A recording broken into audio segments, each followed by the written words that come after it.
nggak berani makan sih. Saya pakai korset tuh. Oh alah. Ya. Jadi aku nggak bisa mikir sebenarnya. Pantesan nanti Udah kali. Udah keren ya? Iya. Pantesan nanti. Oke. Kalau videonya udah mau dimulai belum? Udah Bu. Udah mulai. Iya, nanti kita main sakro. Oke. Selamat siang Bapak-bapak dan juga adik-adik mahasiswi. Kita pada saat ini akan mendengarkan presentasi dari hasil tugas akhir yang dilakukan oleh mahasiswa kita yang Elisa Putri Permani yang akan mempresentasikan terkait topik analisis kepuasan konsumen berlangganan susu dengan menggunakan metode Important Proof of Analysis dalam mengintegrasi machine learning. Silakan 10 menit ya. Baik. Selamat siang Bapak-bapak pengunjung sekalian. Jadi seperti yang sudah disebutkan oleh Bu Chen, berikut adalah judul presentasi saya Bu Christine tadi yang maksudnya maaf. Next. Nah yang pertama adalah pendahuluan. Next. Jadi latar belakang dari penilaian ini adalah adanya peningkatan konsumsi pada sektor industri susu sebesar 10% setiap tahunnya hingga tahun 2022 menurut EU Indonesian Business Network pada tahun 2019. Nah, kemudian PT XYZ meluncurkan program berlangganan susu HTDB pada saat masa COVID-19. Nah, hal ini untuk membantu konsumen dalam memenuhi kebutuhan susu segarnya. Walaupun program ini menguntungkan bagi konsumen, sayangnya angka penjualannya itu belum stabil sehingga perlu dilakukan analisis kepuasan konsumen untuk mengetahui apa sih permasalahannya gitu. Next. Nah, jadi sebenarnya program berlangganan susu itu adalah sebuah program subscription sama seperti kita berlangganan Netflix ataupun Disney Plus. Bedanya, berlangganan susu itu kita mendapatkan barangnya secara langsung. Nah, jadi ini cara untuk mengikutinya yaitu pelanggan melakukan pendaftaran online melalui Google Forms, kemudian akan dihubungi oleh customer service dengan WhatsApp. Kemudian konsumen akan mendapatkan konfirmasi dan juga melakukan pembayaran, kemudian mendapatkan jadwal pengiriman. Setelah itu susu akan didatangkan kepada konsumen setelah adanya pembayaran dan pada jawab pengiriman yang ada. Next. Dengan slogan adalah the freshest milk in town. Next. Nah, tujuan dari penelitian ini adalah mengukur tingkat pelayanan pada program berlangganan susu, kemudian menentukan atribut pelayanan yang dilakukan oleh PT XYZ pada konsumen, kemudian memberikan usulan perbaikan terhadap atribut pelayanan dan membuat prediksi terkait kepuasan konsumen di masa yang akan datang dengan machine learning. Next. Yang selanjutnya adalah studi pustaka. Next. Nah, yang pertama adalah kepuasan konsumen. Jadi kepuasan konsumen secara umum adalah tingkat perasaan konsumen setelah membandingkan antara kinerja dari produk atau jasa yang dirasakan dengan apa yang diharapkan oleh konsumen. Kemudian faktor yang mempengaruhi itu ada seperti kualitas produk, kualitas pelayanan, faktor emosional, harga serta biaya, dan kemudahan mendapatkan produk. Next. Nah, kemudian ada importance performance analysis. Jadi ini adalah metode untuk mengetahui faktor-faktor pelayanan yang dirasa sangat berpengaruh oleh konsumen. Dan faktor-faktor tersebut perlu ditingkatkan atau tidak itu juga tergantung pada penilaian konsumen sendiri. Nah, berikut ada diagram dari importance performance analysis atau IPA. Jadi pengukuran ini dibagi menjadi 4, yaitu priorities for improvement, keep up the good work, low priority, dan possibly overkill. Pada dasarnya diagram ini menjelaskan atribut mana saja yang perlu perbaikan ataupun sudah baik dan lain sebagainya. Next. Kemudian ada machine learning. Nah, pada dasarnya machine learning adalah sebuah bidang studi di mana kemungkinan komputer untuk mempelajari berdasarkan data yang ada dan bisa juga mempelajari berdasarkan algoritma yang ada. Kemudian machine learning itu terbagi menjadi 3 kategori besar, yaitu supervised learning, unsupervised learning, dan semi-supervised learning. Jadi untuk penelitian ini kita menggunakan supervised learning di mana masih ada campur tangan manusia untuk mempelajari datanya. Kemudian ada juga algoritma naive Bayes yang merupakan algoritma berdasarkan teori Bayes. Jadi digunakan untuk memprediksi masa depan berdasarkan data yang sudah ada. Next. Kemudian ada metodologi penelitian. Nah, penentuan teknik sampling dan jumlah sampel. Pada penelitian ini kita menggunakan purposive sampling di mana responden yang bisa mengisi kuesioner yang akan diberikan itu adalah orang-orang yang sudah pernah berlangganan minimal 1 kali. Hal ini bertujuan biar kita bisa tahu yakin bahwa konsumen tersebut sudah pernah merasakan jasa yang diberikan oleh kita. Kemudian jumlah sampel itu berdasarkan banyaknya pernyataan. Jadi di sini kita mengambil 5 sampel per pernyataan, jadi dibutuhkan totalnya ada 130 dari 26 pernyataan. Next. Kemudian ada perancangan kuesioner.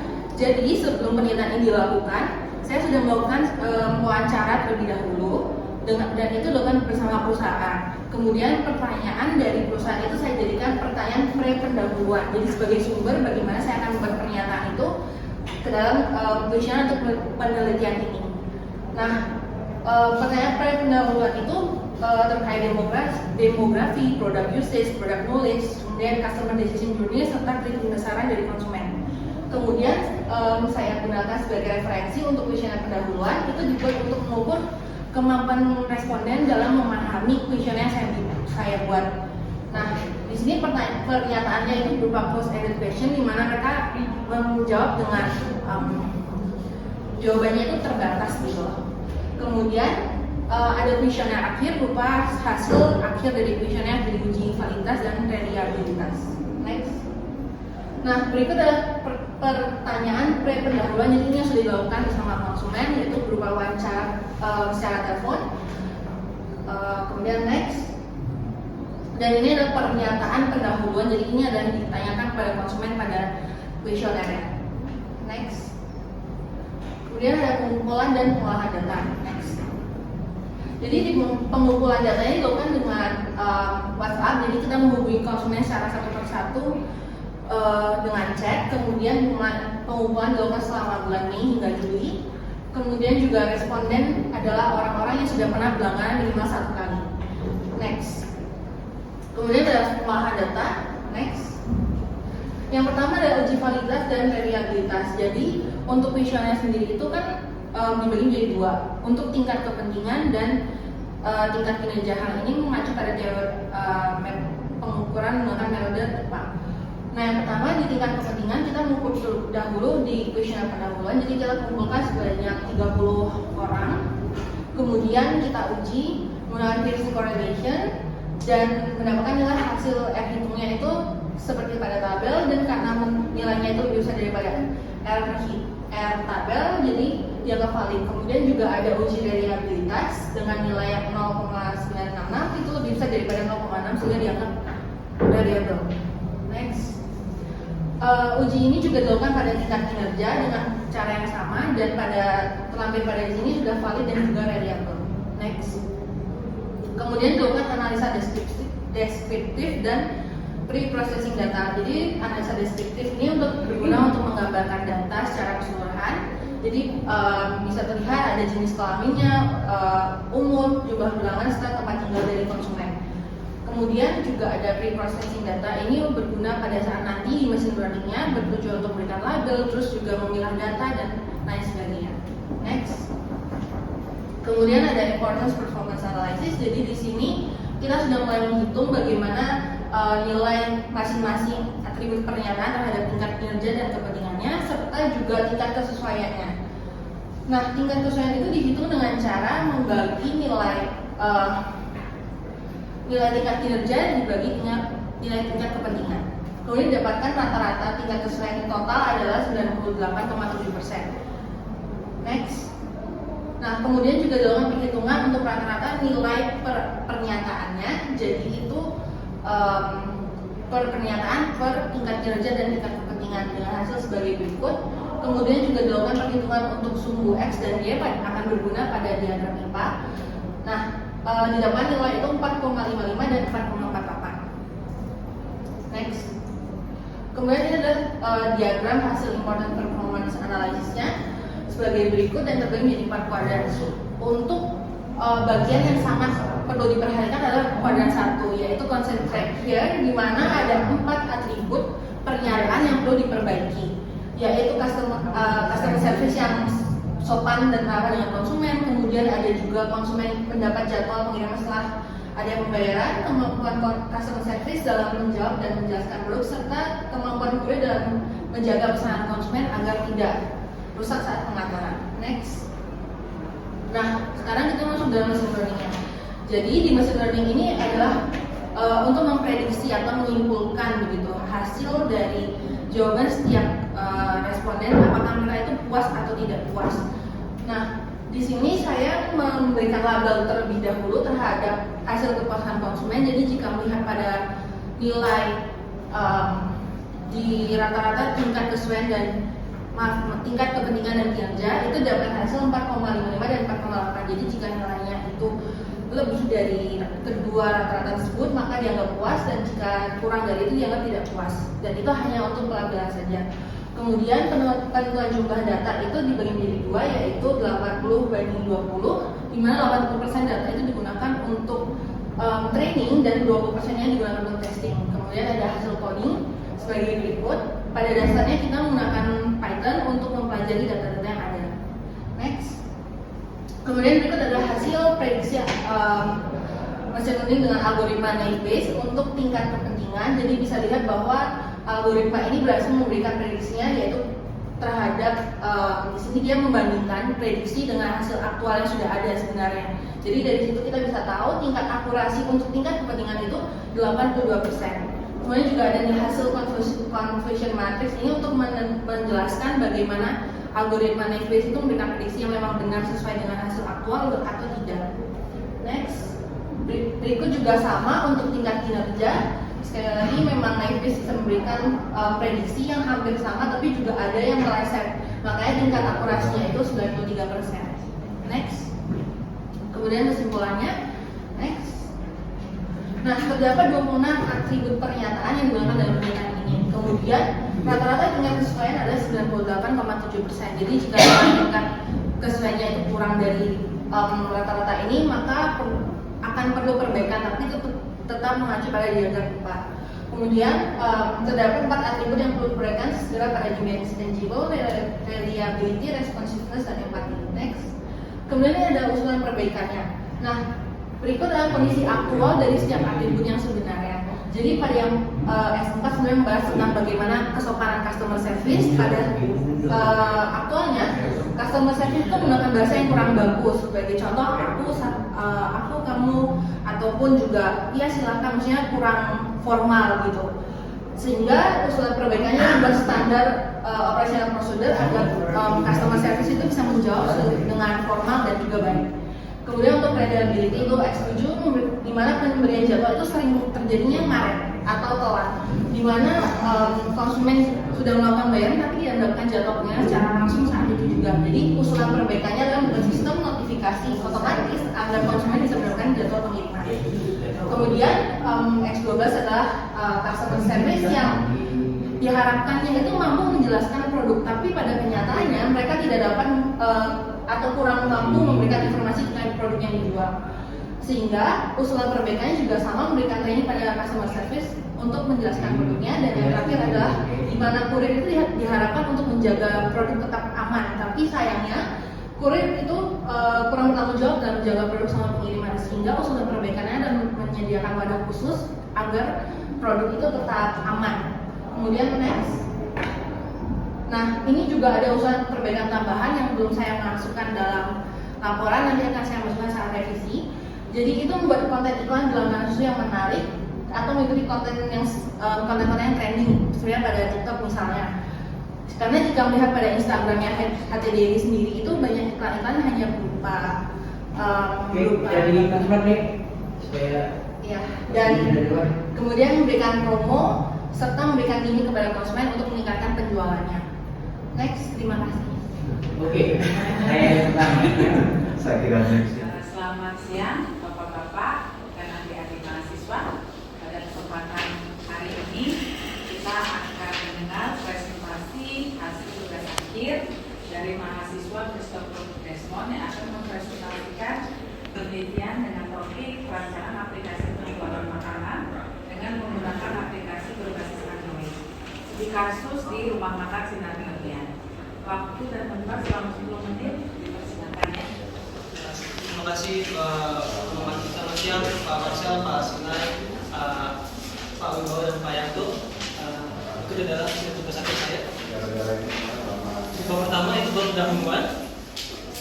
Terus seperti kita ketahui perkembangan teknologi semakin canggih dan itu semakin kompleks pada setiap harinya. Semakin banyak manusia menggunakan teknologi karena untuk membantu pekerjaan mereka. Salah satu contoh dari perkembangan teknologi yang membantu manusia adalah sistem informasi. Sistem informasi dapat membuat pekerjaan manusia menjadi lebih mudah, lebih cepat, dan juga lebih optimal hasilnya. Oleh karena itu, peran sistem informasi memiliki peran dalam UMKM seperti membantu dalam proses pencatatan penjualan, proses perhitungan harga, proses pembuatan laporan penjualan, dan juga proses perhitungan harga. Oleh karena itu, pemerintah mendukung adanya digitalisasi UMKM, di mana pemerintah menargetkan sekitar 30 juta pelaku UMKM untuk beralih menggunakan media digital sebagai media penjualannya. Tempat UMKM yang saya teliti adalah UMKM rumah makan sinar berlian yang terdapat beberapa masalah di dalamnya, seperti pencatatan penjualan yang masih konvensional dan manual dengan cara mencatat di dalam buku, kemudian pembuatan laporan penjualan yang masih manual juga dengan menggunakan kalkulator dan mencatatnya di dalam buku. Hal-hal tersebut membuat berbagai macam masalah seperti pencatatan penjualan yang terkadang penjualnya sering lupa mencatat, sering salah, tidak akurat, kemudian pembuatan laporan penjualan yang membutuhkan waktu yang lama. Oleh karena itu, solusi dapat diberikan adalah sebuah perancangan sistem informasi berbasis Android yang memiliki fungsi-fungsi seperti tambah produk, update produk, pembuatan laporan penjualan, pesanan, dan juga menyimpan informasi customer untuk kegiatan promosi. Next, tujuannya adalah mengetahui proses bisnis yang dipakai saat ini oleh rumah makan sinar berlian dan membuat aplikasi pencatatan penjualan berbasis Android untuk rumah makan sinar berlian. Next, kemudian studi literatur. Pada studi literatur ini saya menjelaskan mengenai landasan-landasan teori yang berkaitan dengan tugas akhir saya. Dapat dilihat ini adalah studi literatur saya. Next, kemudian metodologi penelitian. Pada metodologi penelitian ini saya menggunakan metode Scrum. Yang pertama menggunakan user story, product backlog, sprint planning, sprint backlog, dan terakhir membuat sprint review. Next. Untuk pengumpulan datanya, saya melakukan identifikasi sistem saat ini dengan melakukan wawancara dengan penjual dan sekaligus pemilik dari rumah makan sinar berlian. Dari wawancara ini, saya mendapatkan banyak data seperti potret proses bisnis. Kemudian saya bisa mendapatkan analisa kebutuhan informasi yang dimana dibutuhkan informasi pencatatan penjualan, laporan penjualan, dan informasi pembeli. Kemudian requirement determination isinya fungsi-fungsi seperti sign up, login, tambah menu, info pembeli, update produk, data pesanan, dan laporan penjualan. Kemudian saya membuat identifikasi aktor, di mana aktornya hanya satu, yaitu penjual yang sekaligus pemilik dari rumah makan sinar berlian. Next, pada pengolahan data, pertama saya membuat user story yang berisikan keinginan-keinginan yang diinginkan oleh pemilik rumah makan pada aplikasinya dan juga alasan-alasan yang diinginkan.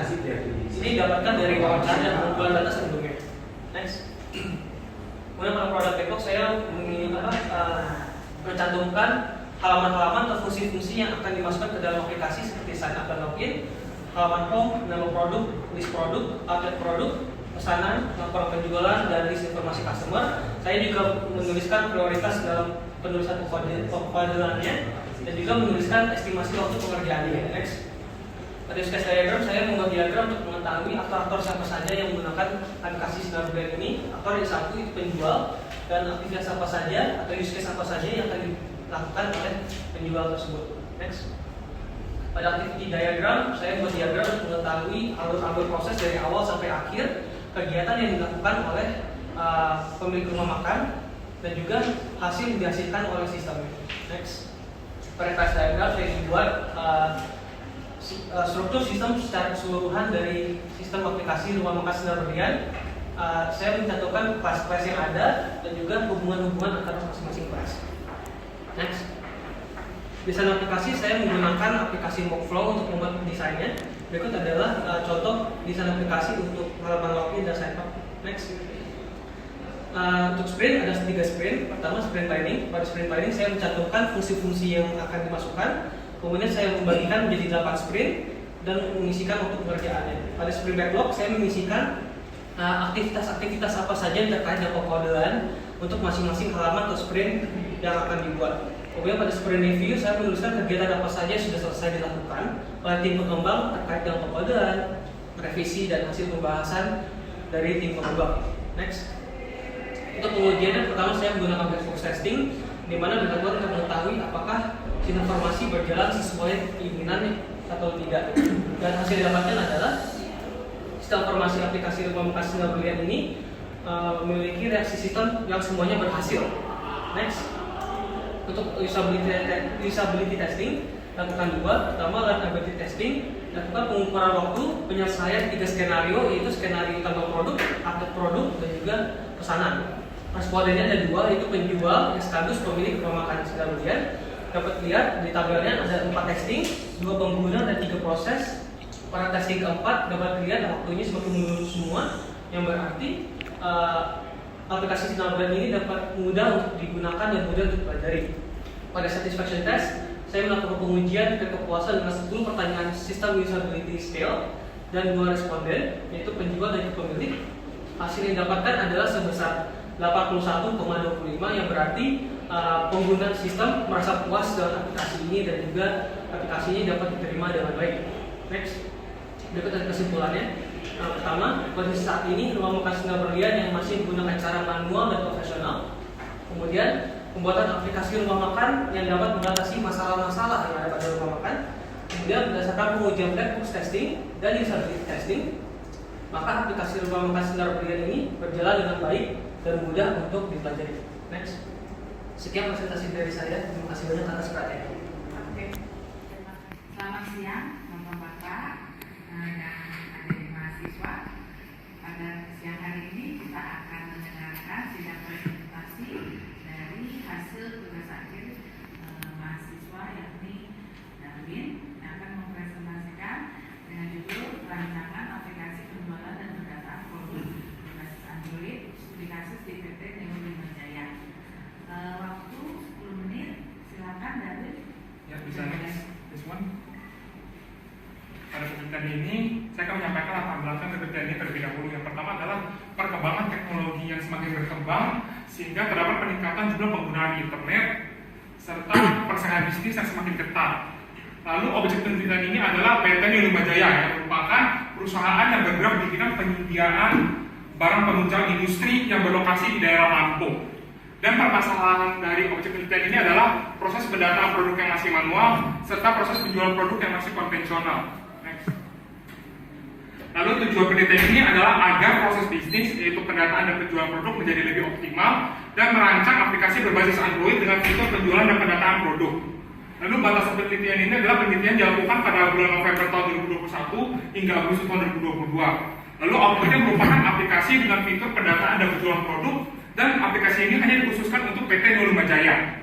Lalu penelitian ini hanya berfokus pada proses bisnis penjualan dan pendataan produk. Di sini pada penelitian ini menggunakan metode perancangan sistem development life cycle dengan pendekatan waterfall, yang artinya setiap proses memiliki alur yang berurutan. Nah, menurut Rosa dan Salahuddin, metode ini memiliki 4 tahapan yang secara berurutan. Yang pertama adalah analisa kebutuhan, yaitu mengumpulkan informasi. Lalu ada tahap desain, yaitu penggambaran fitur dan fungsi. Lalu ada pengkodean dan dilanjutkan dengan pengujian, yaitu memastikan apakah aplikasi itu layak digunakan. Next. Yang pertama adalah analisa kebutuhan dibagi menjadi 2. Yang pertama adalah analisis sistem saat ini yang bertujuan untuk mengetahui proses bisnis yang dilakukan oleh PT Neo Lima Jaya saat ini. Dilakukan dengan wawancara dan pengamatan secara langsung. Dan analisis kebutuhan sistem yang terbagi menjadi 3, yaitu adalah identifikasi masalah, identifikasi fungsional, dan identifikasi pelaku pengguna sistem. Next. Lalu hasil analisis kebutuhan itu digunakan ke tahap desain. Tahap desain ini diawali dengan perancangan flowchart usulan dan dilanjutkan dengan perancangan diagram-diagram seperti use case diagram, konteks diagram, data flow diagram level 0 dan level 1, entity relationship diagram. Lalu selanjutnya dibuat perancangan desain interface yang bertujuan untuk menampilkan visual terhadap proses-proses fitur-fitur yang ada. Lalu dilanjutkan dengan validasi, yaitu mengetahui, memverifikasi apakah desain interface yang telah dibuat telah sesuai dengan identifikasi fungsional yang telah dilakukan. Next. Lalu selanjutnya adalah pengkodean. Pengkodean ini akan menggunakan software Android Studio dengan bahasa pemrograman Java dan menggunakan database PHP dan MySQL. Lalu memiliki hasil pengkodean sebagai berikut. Di sini bisa dilihat ada aplikasi PT Neo Lima Jaya dari sisi admin yang memiliki 3 fungsi utama, yaitu ada storage, market, dan profile. Dan di fitur utama storage ini memiliki 3 fitur tambahan lagi, yaitu ada update stock gudang, dan riwayat update stock. Pada update stok ini dilakukan scan menggunakan scan QR pada produk yang telah terdaftar, sehingga dapat melakukan penjumlahan dan pengurangan produk. Next. Lalu dilanjutkan dengan stok gudang yang bertujuan untuk menampilkan produk-produk yang ada atau yang tersedia. Lalu apabila ingin menambahkan produk lagi ke dalam aplikasi, harus didaftar terlebih dahulu dengan penambahan fitur plus produk, sehingga aplikasi dapat menambah dan menambahkan penjumlahan dan pengurangan produk nanti dilakukan dengan scan QR sebelumnya. Next. Lalu selanjutnya ada di riwayat update stok, yaitu menampilkan penambahan data stok yang telah dilakukan sebelumnya dengan dapat sesuai keinginan admin, yaitu mencari tahu nama produk, jenis transaksi, dan tanda tanggalnya. Lalu apabila menekan tombol tampilkan, maka akan menunjukkan data dan dapat diunduh untuk dijadikan suatu laporan. Next. Selanjutnya adalah fitur utama market, terdiri dari 3 fitur tambahan lagi, ada produk, daftar pesanan, dan riwayat pesanan. Pada fitur produk itu menunjukkan produk-produk yang akan ditampilkan untuk customer. Next. Lalu ada daftar pesanan yang berfungsi sebagai admin untuk menerima pesanan dari customer. Di sini admin dapat melakukan penerimaan atau penolakan pesanan dengan melakukan konfirmasi lebih lanjut melalui WhatsApp dan melakukan pembayaran. Lalu setelah itu baru dapat melakukan perubahan detail pemesan. Next. Selanjutnya itu ada riwayat pesanan yang berfungsi sebagai mengetahui daftar pesanan yang telah terjadi dengan memasukkan jenis laporan, nama pemesan dan tanggal sesuka dari diri admin, dan apabila menekan tombol tampilkan maka akan memunculkan hasil berupa tabel dan dapat diunduh untuk dijadikan suatu laporan. Next. Lalu selanjutnya fitur yang terakhir ada fitur profile, yaitu dapat berubah data diri admin dan dapat disimpan. Lalu selanjutnya ada aplikasi PT Milmaja dari sisi customer. Dari sisi customer harus dibutuhkan pendaftaran akun terlebih dahulu. Next, apabila sudah mendaftarkan akun, maka dapat memasukkan ID number atau email dan password, dan langsung diarahkan ke produk-produk yang tersedia. Dan apabila customer minat dengan salah satunya, maka customer dapat mengklik produknya dan akan mengetahui deskripsi, harga, dan stok produk yang tersedia. Lalu apabila customer ingin lebih minat lagi, maka bisa memasukkan total jumlah pesanan dan bisa langsung beli atau tambah ke keranjang. Next. Sebelumnya. Next. Next.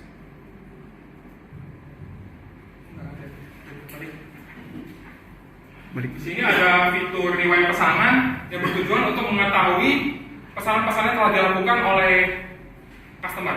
Next. Lalu yang terakhir ada fitur profile, yaitu merubah data diri dari customer ini sendiri dan dapat diperbaharui.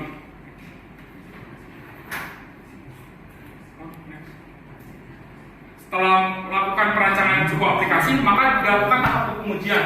Ujian pertama ini adalah black box testing yang dilakukan oleh admin, owner, dan orang customer, dan akan mencoba dari setiap fitur-fitur yang ada di aplikasi.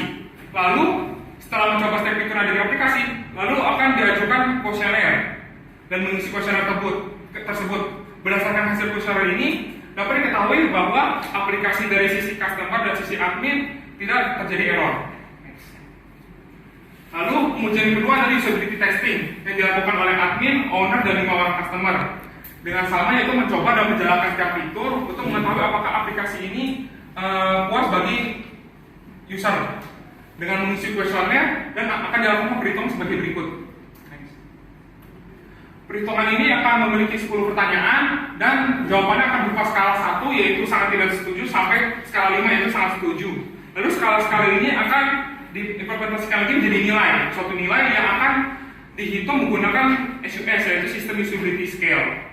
Nah, berdasarkan hasil perhitungan menggunakan System Usability Scale memperoleh nilai 75,71 yang menandakan bahwa masuk ke range acceptable atau dapat diterima oleh user.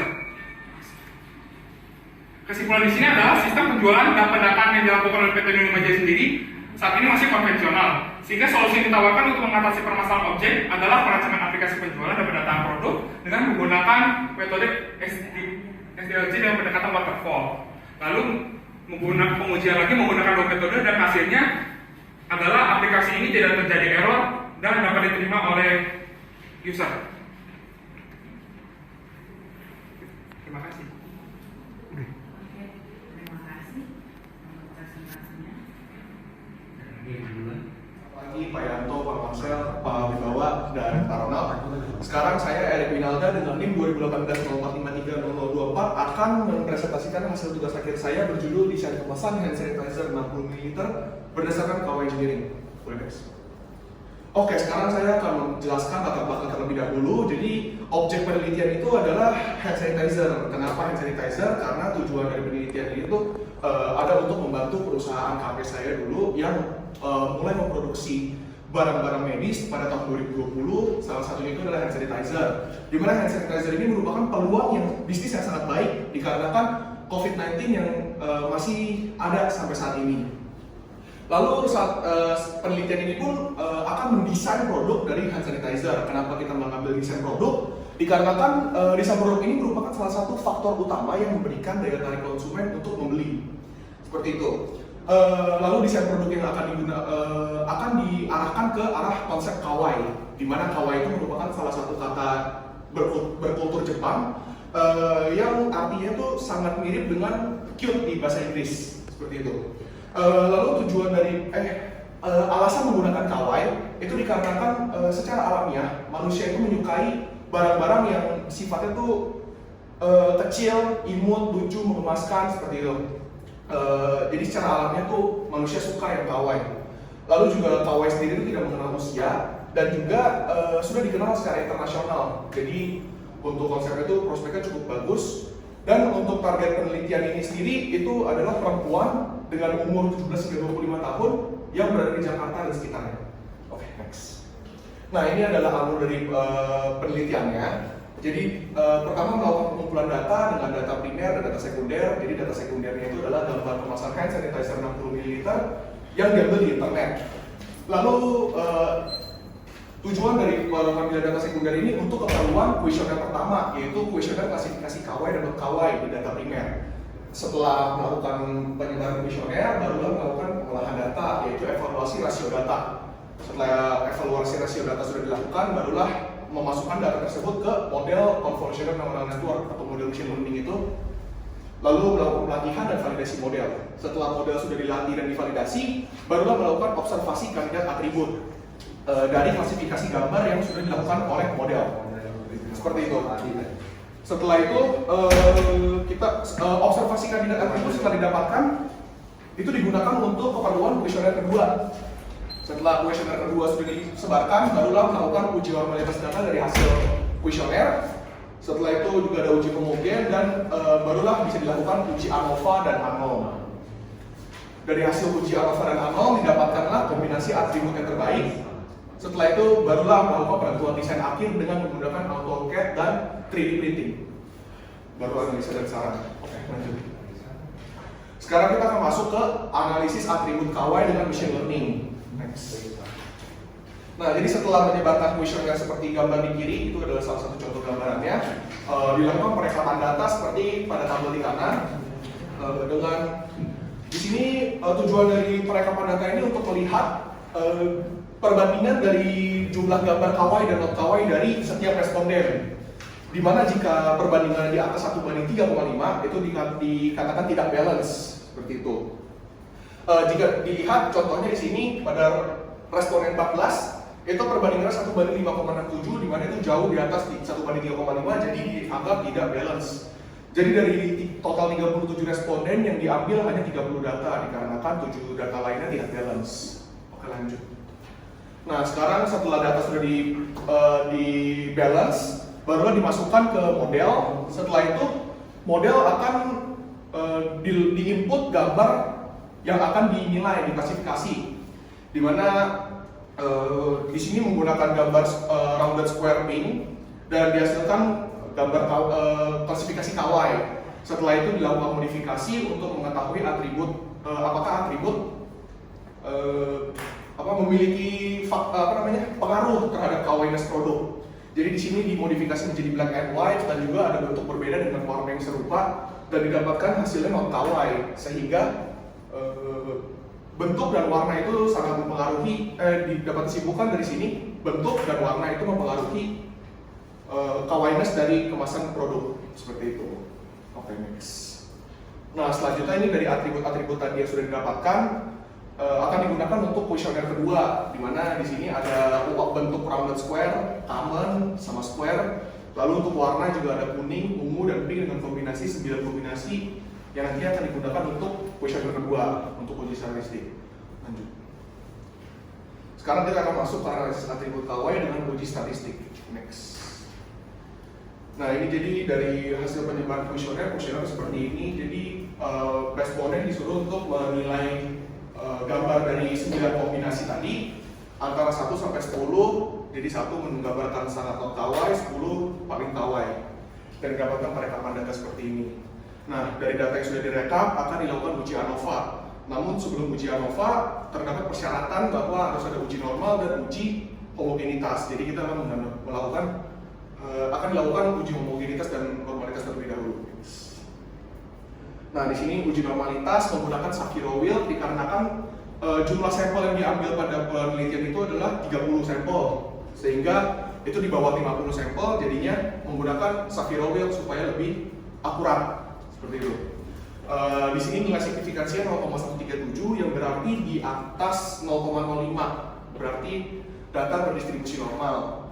Setelah data berdistribusi normal, kita melakukan uji homogen menggunakan Levin test, di mana Levin test ini juga tes yang sangat umum digunakan di SPSS untuk melakukan uji homogenitas sama dengan Bartlett test juga.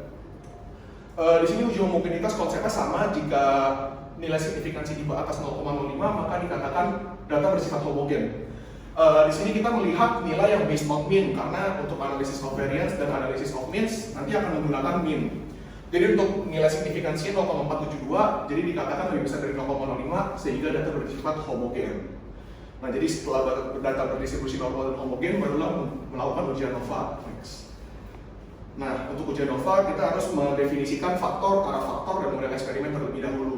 Di mana untuk faktor itu adalah bentuk hand sanitizer dan warna, serta arah faktornya rounded square, common square untuk bentuk, dan warna kuning, ungu, pink, seperti itu. Dan kombinasi bisa dilihat sesuai dengan lambang yang sudah ditampilkan. Nah, di sini ada model eksperimennya, bisa dilihat juga. Langsung aja next. Nah, selanjutnya saya mendefinisikan hipotesis dari penelitian, di mana hipotesis sendiri ada H0 dan H1. Untuk H0 sendiri itu tidak terdapat efek faktor terhadap variabel respon. Sementara untuk H1 itu terdapat efek faktor terhadap variabel respon.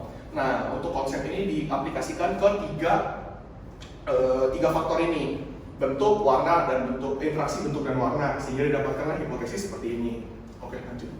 Nah, setelah mendefinisikan hipotesis, barulah kita menggunakan uji two-way ANOVA dan ANOCHART, di mana two-way ANOVA juga menggunakan SPSS dengan nilai signifikansi yang didapatkan untuk bentuk itu 0,11, warna 0,11, dan bentuk interaksi bentuk dan warna itu 0,000, yang berarti lebih kecil gitu.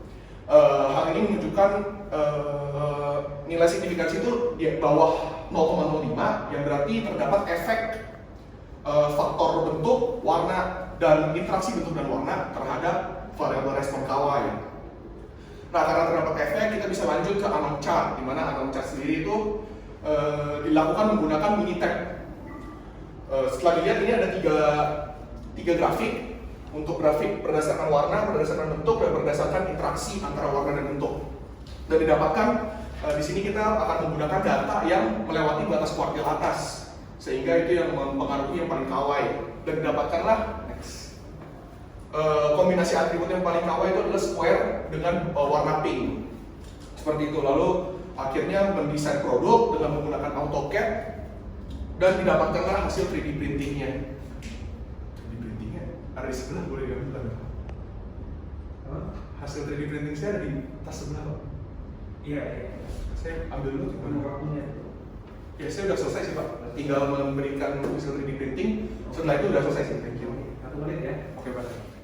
Di Mariananda ya akan mempresentasikan teknologi daripada tugas akhirnya dengan judul membawa produk layanan inovatif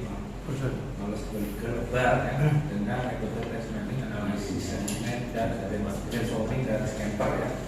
Kemudian dari KIT yang dilaksanakan. Untuk waktu presentasi 10 sampai 15 menit nanti hanya sebagai timernya. Setelah itu nanti akan diteruskan tanya jawab dari dosen-dosen ya. Jadi silakan dimulai. Selamat siang Bapak dan Ibu, siang ini saya mempresentasikan tugas akhir saya mengenai pengembangan produk dan layanan inovatif lulus bertobat dengan metode text mining, analisis sentimen, brainstorming, dan scamping.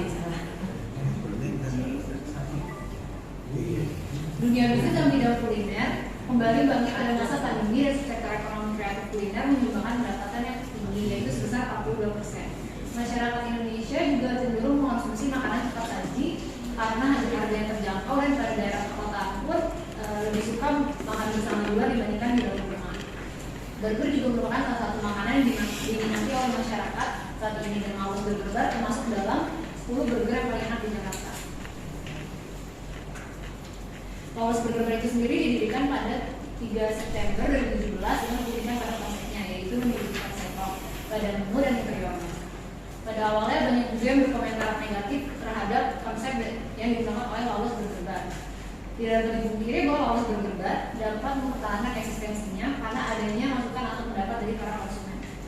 Maka dari itu penelitian ini dilakukan untuk mengetahui pola dari tanggapan yang diberikan konsumen dengan text mining dan analisis sentimen. Kemudian dilakukan inovasi dan evaluasi dalam brainstorming dan scamping. Tujuan penelitian ini ada 3, yaitu mengetahui hasil dari implementasi metode SPM dan melakukan klasifikasi sedimen data review dari konten Lawless Burger, kemudian mengetahui informasi yang penting dari hasil klasifikasi dan asosiasi yang telah dilakukan, kemudian merancang inovasi dan mengevaluasi produk atau layanan Lawless Burger dan menggunakan metode brainstorming dan scamping.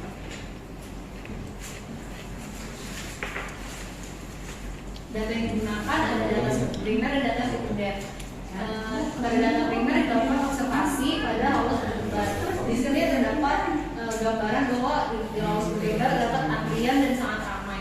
Dapat juga dilihat bahwa area parkir yang disediakan juga hanya sedikit dan area makan juga sedikit.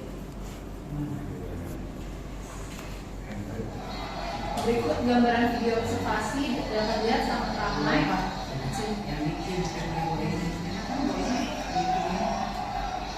Kayaknya nggak bisa. Ini terjadi kemacetan saat mau parkir di Lawless Burger, dan ini area parkirnya hanya muat 2 mobil.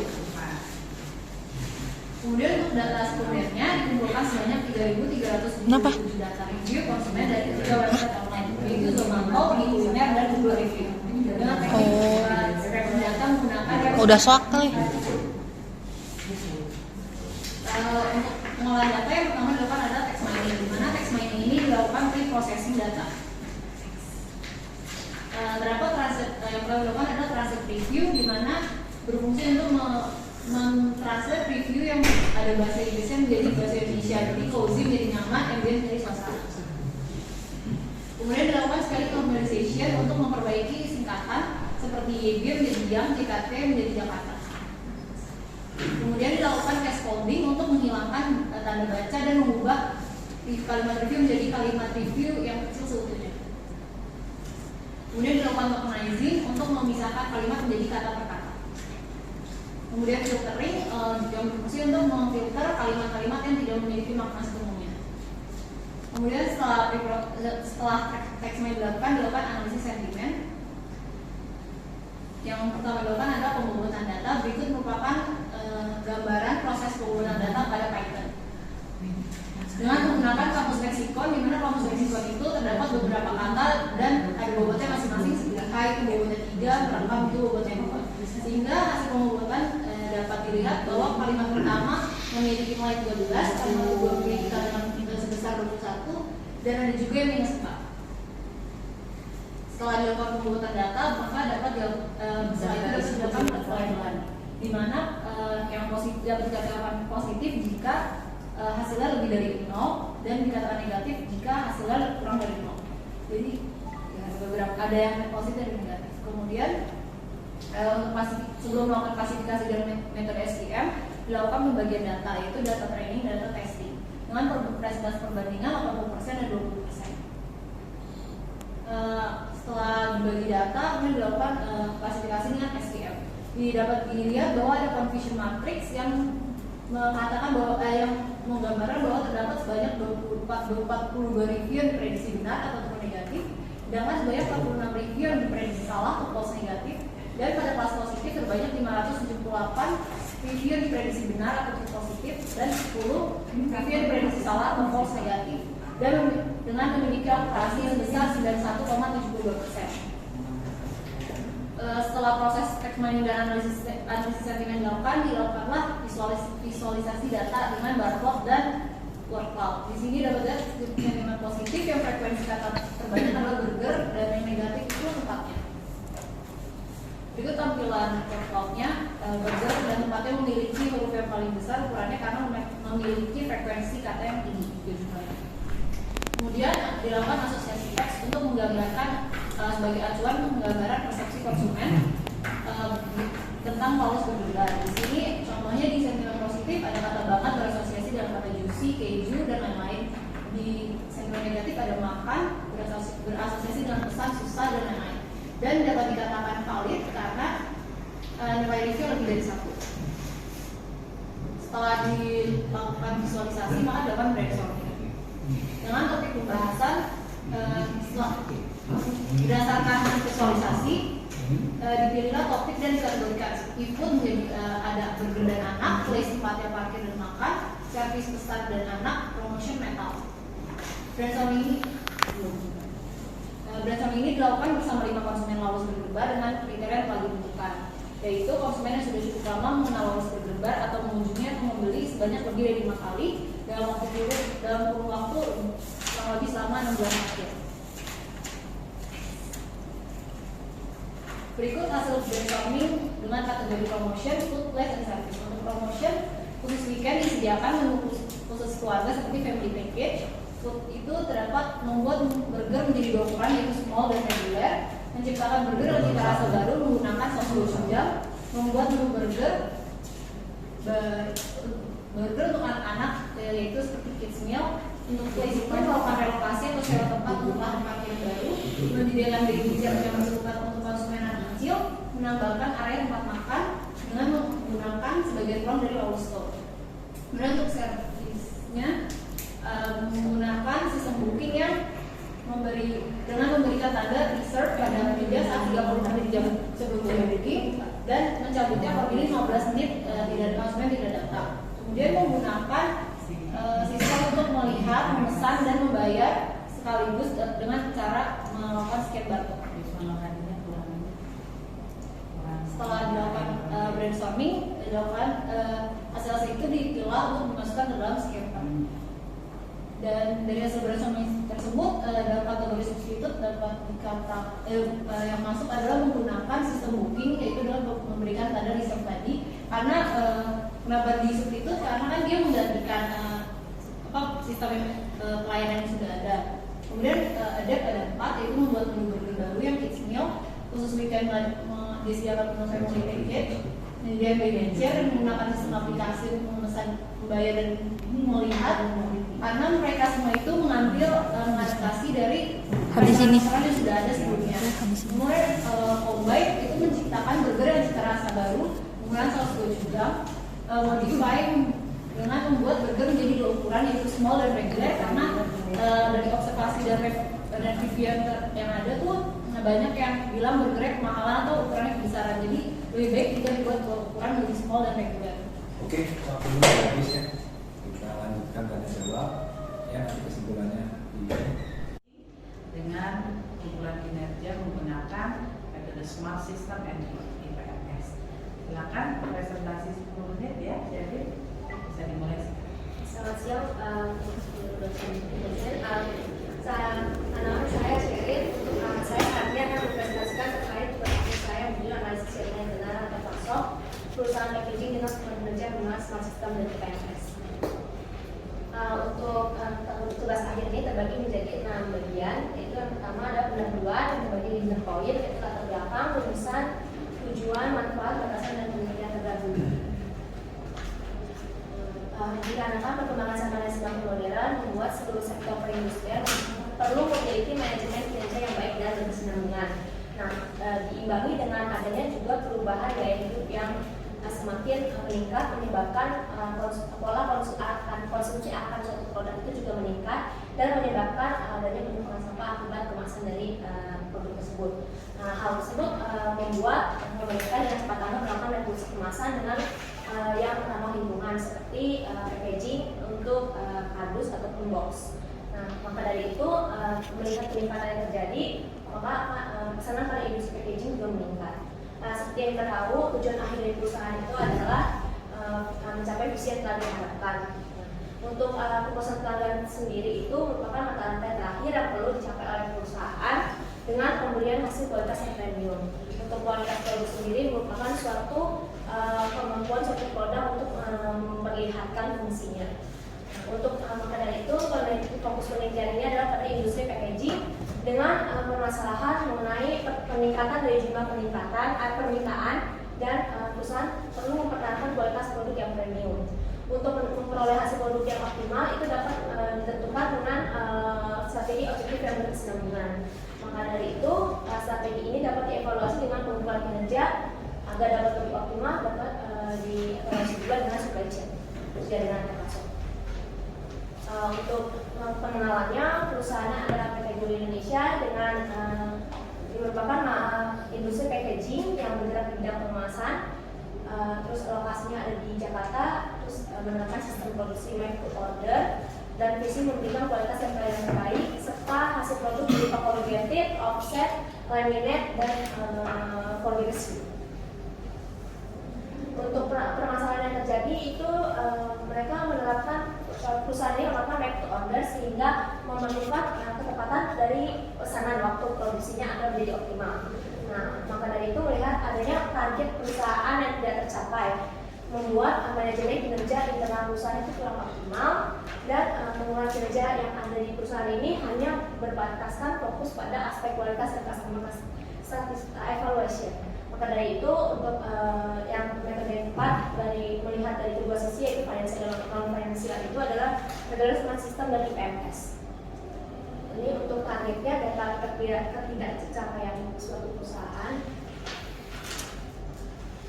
Untuk masalah terlebih dari data poin itu adalah ada bagaimana analisis jangka panjangnya untuk kinerja internal, terus untuk faktor apa saja yang mempengaruhi manajemen tidak optimal dan bagaimana konsep usaha perbaikan. Untuk tujuan penelitian adalah menjawab dari rumusan masalah yang dibuat. Untuk manfaatnya sendiri bagi peneliti ini memperluas wawasan bagi perusahaan mampu mengoptimalkan manajemen kinerja dan bagi masyarakat itu memberikan pengembangan metode pengukuran yang baru. Untuk batasan penelitian ini penelitian berfokus pada perusahaan packaging dan hasil pengamatan diperoleh dari observasi langsung, wawancara dan diskusi. Proses pengalaman mereka dari hingga menjadi produk itu memiliki alur yang sama dan berfokus pada kinerja perusahaan untuk mencapai target. Untuk penelitian terdahulu ini sudah ada dan alat-alat berbasis pada penelitian UMKM, sipil ataupun industri jasa. Untuk studi pustaka saya sudah beri 9 poin. Studi pustaka ini dipergunakan untuk landasan teori sebagai pendukung dalam penelitian.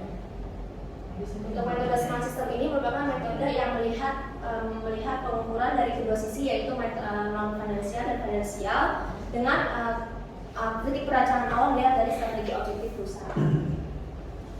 Untuk metode IPMS sendiri ini akan memperbantukan metode smart system dalam menyusun strategi objektif agar berkesinambungan. Untuk metodologi penelitiannya ini merupakan rangkaian alur perjalanan dari penelitian berlangsung.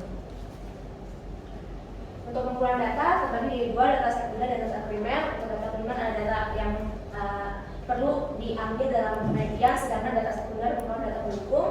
Untuk pengolahannya terbagi menjadi 5, yaitu penentuan strategi objektif, KPI yang telah tervalidasi, penentuan bobot KPI dengan analytical hierarchy proses, penentuan scoring dengan objective matrix, dan evaluasi performansi dengan fishbone diagram. Jadi untuk struktur organisasinya, dia melakukan struktur fungsional dengan beberapa pihak yang ada di per departemennya. Untuk hasil produksi juga dapat dilihat untuk membayar sheet dan produk lainnya produktif dan lain-lain. Untuk layout area produksi juga dapat dilihat dan ada flowchart alur proses produksi. Yang pertama adalah penentuan dari strategi objektif perusahaan dengan metode IPMS. Ini bertujuan untuk melihat aktivitas-aktivitas yang dalam suatu organisasi ataupun perusahaan agar lebih berkesinambungan dan melihat dalam keadaan realnya. Nah, untuk yang pertama, IPMS ini membagi menjadi 4 level bisnis. Yang pertama itu adalah level bisnis, itu terdiri dari perusahaannya, yaitu PT Indonesia yang melakukan sistem produksi make to order untuk produk yang dihasilkan, visi serta bergerak di industri bidang packaging. Nah, untuk level unit bisnis itu meliputi departemen yang terlibat dalamnya, yaitu ada finance, marketing, personel, dan lain sebagainya. Untuk level proses bisnis dan perusahaan PT Gurut itu terbagi di 4 aspek yang memegang peranan penting, yaitu pemilik, pemasok, manajemen perusahaan, dan konsumen. Serta untuk yang terakhir aktivitas adalah aktivitas yang dijalankan oleh para pihak-pihak yang terkait untuk proses bisnis ini. Ini untuk identifikasi strategi objektif yang bertujuan agar lebih mewakili keadaan sesungguhnya dari perusahaan. Untuk setelah berdiskusi dan wawancara terkait penentuan strategi objektif, selanjutnya ini untuk strategi objektif dan KPI yang telah tervalidasi dengan cara langsung bertanya kepada pihak perusahaan dan didapati sebanyak 21 KPI. Untuk data KPI-nya ini bertujuan untuk melihat KPI ini berdasarkan pengumpulannya berdasarkan apa. Data-datanya dapat terlihat. Dan untuk pengelolaan datanya, yang pertama saya menggunakan 3 responden, yaitu ada general manager dan juga kepala bagian finance. Untuk pertama adalah pembuatan dengan AHP atau analisa hierarki proses. Ini yang pertama ada penimbangan kuesioner. Yang kedua itu ada rata-rata geometris, karena ini ada 3 responden, jadi didapatkan hasil rata-ratanya yang mewakili. Selanjutnya akan dilakukan matriks berpasangan, berbandingan berpasangan. Terus selanjutnya ada normalisasi dan dapat ditentukan bobot. Bobot ini harus dilakukan uji konsistensi yang menandakan bahwa bisa nilai konsistensi rasio kurang dari 0,1 bersifat konsisten. Nah, selanjutnya setelah seluruh hasil konsisten maka didapatkan dapat diperoleh untuk bobot dengan objektif matrix, yaitu dengan penentuan nilai dari pihak perusahaan. Itu ada performance, realisasi tahun sebelumnya, nilai optimis, dan nilai pesimis. Untuk selanjutnya adalah perhitungan interval 10 dan 3, dan interval level 10 dan 3, dan interval level 3 dan 0. Selanjutnya akan bisa ditentukan nilai skor dengan jika nilainya tidak sesuai dengan hasil performance, maka akan dilakukan interpolasi untuk mendapatkan nilai yang sesungguhnya, nilai tengahnya. Nah, selanjutnya ada nilai bobot diperhitungkan, ini didapatkan dari hasil AAP. Dan selanjutnya nilai value adalah perkalian antara nilai skor dan nilai bobot. Terus selanjutnya ada traffic light system, ini dia membagi dalam 3 kategori warna dalam KPI yang telah mencapai scoring, yaitu skala 0 sampai 2 itu merah, skala 3 sampai 7 kuning, dan skala 8 sampai 10 itu hijau. Nah, akan dilakukan evaluasi kinerja dengan fishbone diagram pada KPI yang berwarna merah dan kuning. Ini untuk pengumumannya untuk metode AHP. Untuk OMAX dan sertifikat dapat terlihat bahwa dalam skor yang telah diperoleh terdapat 3 KPI yang berwarna merah dalam kategori merah dan 7 dalam kategori berwarna kuning, sehingga harus perlu dilakukan evaluasi lebih lanjut untuk menemukan apa permasalahan yang terjadi, mengapa tidak sesuai dengan target yang diharapkan. Untuk analisa hasil saya membagi menjadi 2, yaitu analisa keseluruhan dan usulan perbaikan. Untuk analisis keseluruhan ini ada membagi dalam beberapa poin, yaitu permasalahan perusahaan, identifikasi perusahaan, penentuan strategi objektif, identifikasi KPI, proses validasi KPI, penentuan KPI, dan sampai ke scoring. Untuk usulan perbaikan saya mengambil studi diagram untuk menemukan apa permasalahan yang terjadi, dan selanjutnya akan dilakukan konsep usulan berikutnya. Ini untuk contoh beberapa fishbone diagram yang diperoleh. Nah, untuk kesimpulan berdasarkan hasil analisa di Indonesia itu diperoleh sebanyak 21 KPI dengan metode smart system dan IPMS yang terbagi menjadi 3 kelompok bisnis dalam 9 perspektif. Untuk poin yang kedua ini adalah berdasarkan hasil evaluasi KPI dengan AHP, OMAX, dan traffic light diperluas sebanyak 3 PPI berwarna merah dan 7 yang berwarna kuning. Nah, untuk yang ketiga, besar evaluasi rata-rata dengan Fishbone diagram itu tidak tercapai target akibat kerja kurang optimal dan kurang berkenan pada SPP yang berlaku. Untuk saran yang dapat diberikan, yang pertama itu adalah agar formasi kinerja guru Indonesia dapat lebih optimal, dapat dilakukan proses guru bekerja secara berkala. Terus berdasarkan hasil pengolahan, terlihat bahwa aspek quality memeran peranan penting yang perlu diciptakan kestabilan jaringannya agar dapat lebih sesuai. Dan untuk yang terakhir adalah berdasarkan hasil perhitungan performansi, didapati bahwa faktor jumlah catatan perlu diperhatikan sebab skor yang diperoleh jauh di bawah target. Sekian dan terima kasih. Saudari Tesania akan mempresentasikan hasil penelitiannya tentang kepuasan daripada konsumen dari toko sumber rezeki. Nah, saya minta Anda untuk presentasi dari hasil penelitian Anda maksimum 11 menit ya, dari sekarang itu 53. Anda harus bisa menjelaskan isi daripada skripsi Anda dalam waktu 11 menit.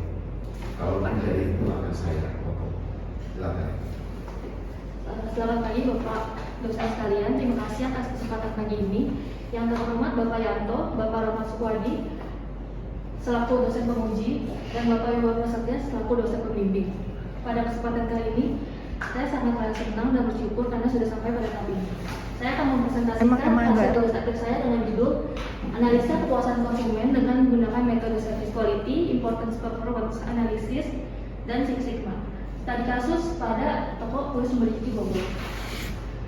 Latar belakang pada penelitian ini yaitu perkembangan bisnis pada bidang kuliner yang semakin ketat membuat para pebisnis dituntut agar dapat mempertahankan dan mengembangkan bisnisnya. Cara yang dapat dilakukan yaitu memberikan kualitas pelayanan yang baik kepada konsumen. Cara tersebut sudah diterapkan oleh toko kue sumber rezeki dengan memberikan kualitas pelayanan yang baik. Namun masih ada dari beberapa konsumen yang merasa tidak puas atas pelayanan pada toko kue sumber rezeki. Sehingga penelitian ini akan melakukan penelitian lebih lanjut tentang kualitas pelayanan menggunakan metode Serqual, IPA, dan Six Sigma. Rumusan masalah pada penelitian ini yaitu bagaimana kualitas pelayanan di toko kue sumber rezeki dengan menggunakan metode Serqual, IPA, dan Six Sigma. Tujuan penelitian itu ingin mengetahui tingkat kualitas pelayanan di toko kue sumber rezeki, atribut pelayanan berdasarkan tingkat kepuasan yang perlu diperbaiki, dan memberikan suatu usulan yang diharapkan dapat menjadi masukan untuk toko kue sumber rezeki. Batasan masalah pada penelitian ini yaitu penelitian dilakukan di toko kue sumber rezeki selama 2 bulan. Pengambilan data dilakukan dengan cara menggunakan kuesioner, melakukan pengisian kuesioner oleh konsumen toko kue sumber rezeki selama 2 hari. Penelitian menggunakan metode Serqual, IPA, Six Sigma. Manfaat penelitian terdiri dari 2, yaitu manfaat praktis dan manfaat akademis. Landasan teori berisi teori-teori menurut para ahli yang terdiri dari pengertian kualitas pelayanan, kepuasan pelanggan, faktor-faktor kepuasan pelanggan, metode pengukuran kepuasan pelanggan, jasa, metode Serqual, IPA, Six Sigma, dan Fishbone diagram. Berikut terlampir workshop penelitian pada penelitian tersebut. Selanjutnya itu pengumpulan dan pengolahan data. Pengumpulan data itu menggunakan kuesioner. Kuesioner itu terdiri dari 2, yaitu kuesioner pendahuluan dan kuesioner penelitian. Buka bisa. Oh iya. Terus yang tukang kredit aja taruh aja tutup. Itu tahunya aja. Pada penelitian ini terdiri dari kuesioner pendahuluan dan kuesioner penelitian.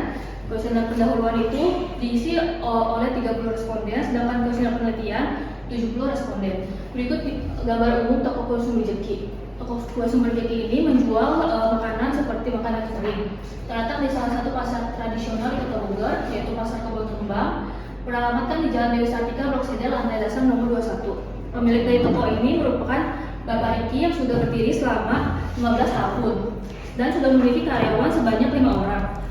Toko ini beroperasional setiap jam 6 sampai jam 5 sore dari hari Senin sampai Minggu.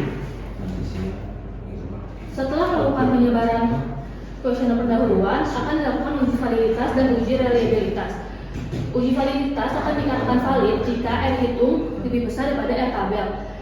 Pengujian ini dibantu dengan software SPSS dan dapat diambil kesimpulan dari semua atribut ini sudah dinyatakan valid. Selanjutnya itu uji reliabilitas. Uji dikatakan reliable jika nilai koordinat alfa lebih besar daripada 0,6. Next.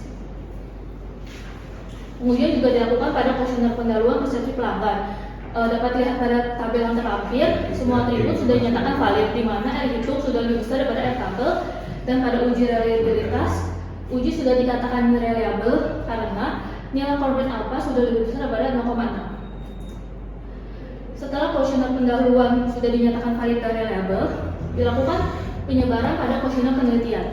Berikut merupakan data kuesioner penelitian.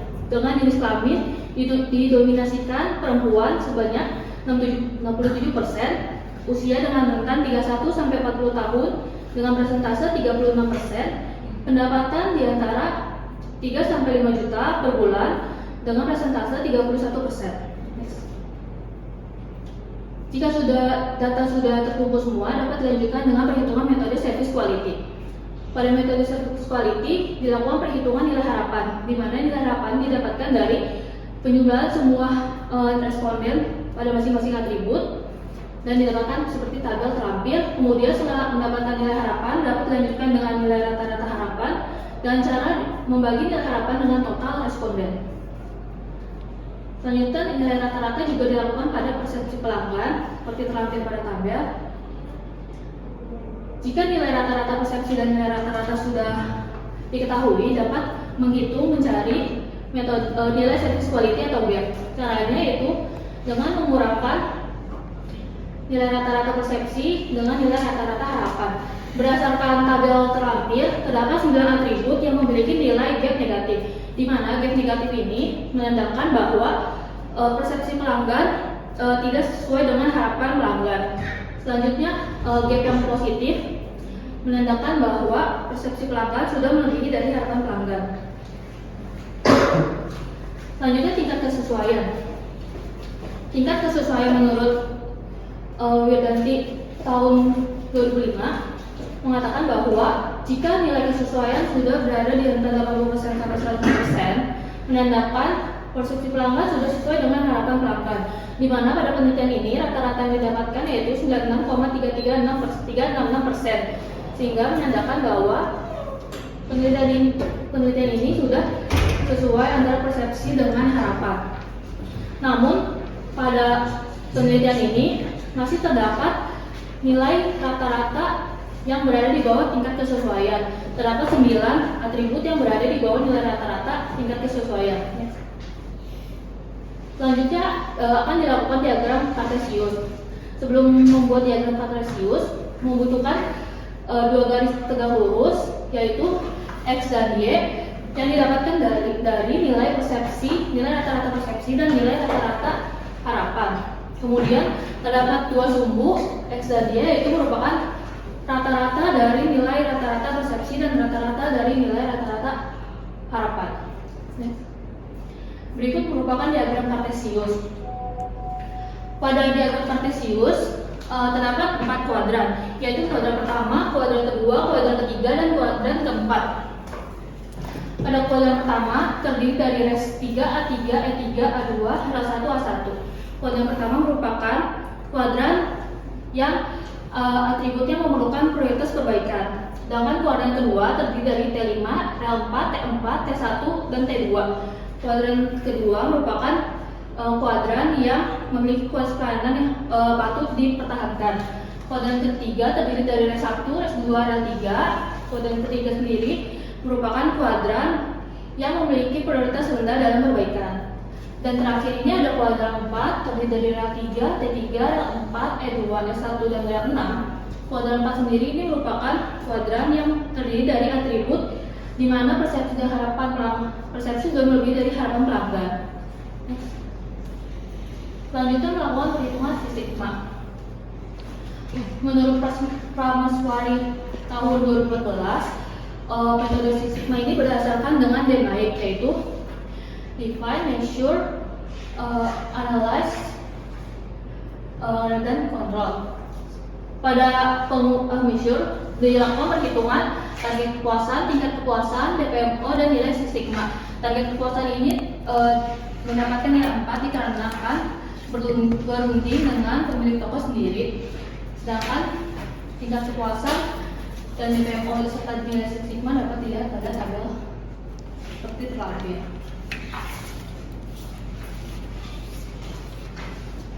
Jika sudah melakukan perhitungan data menggunakan circle dan Six Sigma, diketahui terdapat 9 atribut, di mana 9 atribut ini perlu melakukan perbaikan, tetapi terdapat 2 kuadran, yaitu kuadran pertama yang memerlukan prioritas perbaikan yang lebih utama, sedangkan kuadran 3 dengan 3 atribut memiliki prioritas perbaikan yang cukup rendah. Pada Fishbone diagram yang diambil untuk jadwal analisa menggunakan Fishbone diagram merupakan kuadran pertama. Di sini terdapat atribut RAS 1, yaitu pelayanan, kurangnya keterisian karyawan dan pelayanan. Terdiri dari 2 faktor, yaitu faktor lingkungan dan faktor manusia. Dapat dilihat pada gambar terlampir. Pada atribut kedua, terdapat karyawan kurang melayani dengan cepat, yaitu RAS 3. Pada Fishbone diagram ini terdapat 2 faktor, yaitu manusia dan lingkungan. Next. Pada atribut ketiga itu terdapat kualitas produk kurang terjamin atau A1. Pada Fishbone ini terdapat 2 faktor penyebab, yaitu manusia dan lingkungan.